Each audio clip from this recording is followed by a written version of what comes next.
Nitin Gadkari transport minister, म्हणजे पेट्रोलमध्ये ethanol घातलं पाहिजे आणि मग ती गाडी कशी चालेल. आणि अरे पेट्रोलियम मंत्री बोलेल ना त्याच्यावरती.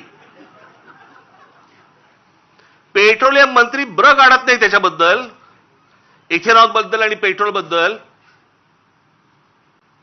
ट्रान्सपोर्ट मिनिस्टर ते ह्याच्यावरती प्रवचन देत आहेत.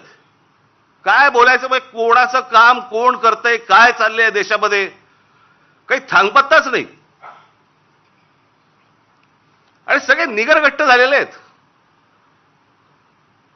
परवा दिवशी मी एका पत्रकाराला बोललो, म्हटलं चायला, म्हटलं असं झालेलं आहे, म्हटलं सरकारला परसाकडे साफ होते, आपणच कुंथत बसलोय. आपल्यालाच त्या सगळ्या गोष्टींचं वाईट वाटतं.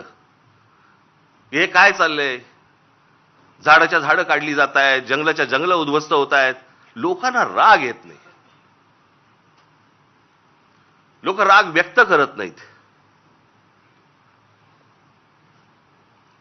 व्यक्त करायचं साधन मिळालंय मोबाईल फोन, त्याच्यावरती काहीतरी टाकलं, माझा राग व्यक्त झाला. तो राग मतदानामध्ये पण दिसत नाही. नेमकं हवंय काय आपल्याला, आपण नेमकं पुढच्या पिढ्यांसाठी आपण काय घडवून ठेवणार आहोत, काय करून ठेवणार आहोत. मला कोणाची सत्ता आहे कोणाची सत्ता नाही, मला ह्याच्याशी कर्तव्य नाहीये. आज भारतीय जनता पक्षाचे सरकार आहे, चांगलं काम करावं.